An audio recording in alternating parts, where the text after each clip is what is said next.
Assalamualaikum warahmatullahi wabarakatuh. Salam sejahtera bagi kita semua. Om Swastiastu, Shalom, Namo Buddhaya. Di sini perkenankan saya, Wulan Tricahyaneng Asnakusuma Said, NIM 071341200083, untuk menyampaikan presentasi tentang komunikasi efektif. Yang pertama ialah pengertian dari komunikasi efektif itu sendiri. Komunikasi efektif itu ialah komunikasi yang mampu menghasilkan perubahan sikap pada orang lain, di mana dapat kita lihat dari proses terjadinya komunikasi itu sendiri. Terkait dalam instalasi laboratorium itu sendiri, komunikasi efektif ialah komunikasi yang tepat waktu, akurat, lengkap, jelas, dan dapat dipahami oleh resipien atau penerima. Hal ini dilakukan untuk mengurangi kesalahan dan meningkatkan keselamatan pasien. Komunikasi efektif ini dapat dilakukan dengan cara elektronik, tertulis, maupun lisan. Selanjutnya ialah tujuan dari komunikasi efektif. Yang pertama, tujuan dari komunikasi efektif ialah memberikan kemudahan untuk memahami pesan yang disampaikan antara pemberi informasi dan penerima informasi, sehingga bahasa yang digunakan haruslah jelas, lengkap, dan dapat dimengerti oleh penerima informasi itu sendiri. Yang kedua, agar pengiriman informasi dan umpan balik atau feedback dapat seimbang sehingga tidak terjadi monoton di dalam komunikasi itu sendiri. Selain itu, komunikasi efektif juga dapat melatih penggunaan bahasa nonverbal secara baik.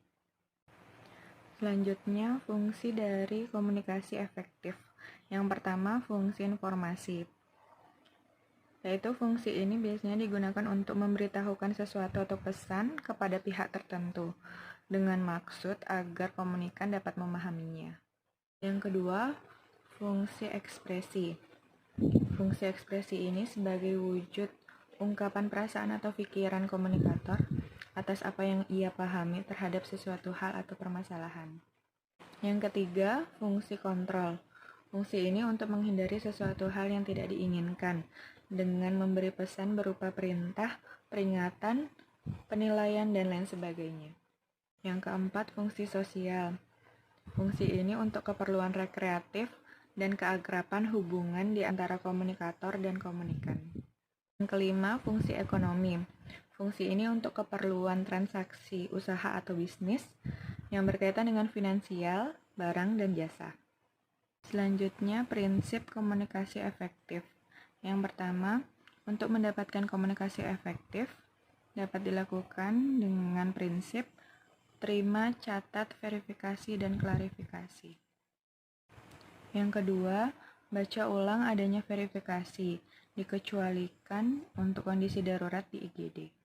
Yang ketiga, penggunaan kode alfabet internasional digunakan pada saat klarifikasi hal-hal penting, seperti nama obat, nama pasien, dosis obat, dan hasil laboratorium.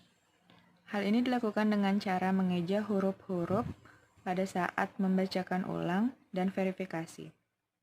Yang keempat, tujuan utama dari komunikasi efektif itu sendiri ialah untuk memperkecil terjadinya kesalahan penerimaan pesan yang disampaikan secara lisan. Yang kelima, komunikasi efektif dapat dilakukan dengan cara elektronik, lisan, dan tertulis. Selanjutnya, teknik komunikasi efektif. Yang pertama, teknik TEBAK, yaitu tulis, baca, dan konfirmasi. Teknik ini biasanya dilakukan oleh petugas kesehatan pada saat menerima instruksi verbal, instruksi telepon, dan pelaporan hasil kritis. Yang kedua, teknik SBAR, yaitu Situation, Background, Assessment, dan Recommendation. Teknik ini biasanya digunakan oleh petugas kesehatan pada saat melakukan pelaporan atau serah terima pasien. Demikianlah presentasi yang saya sampaikan. Mohon maaf apabila terdapat kesalahan kata di dalam penyampaian presentasi saya. Terima kasih. Wassalamualaikum warahmatullahi wabarakatuh. Om Santi Santi Santi Om. Shalom Namo Buddhaya.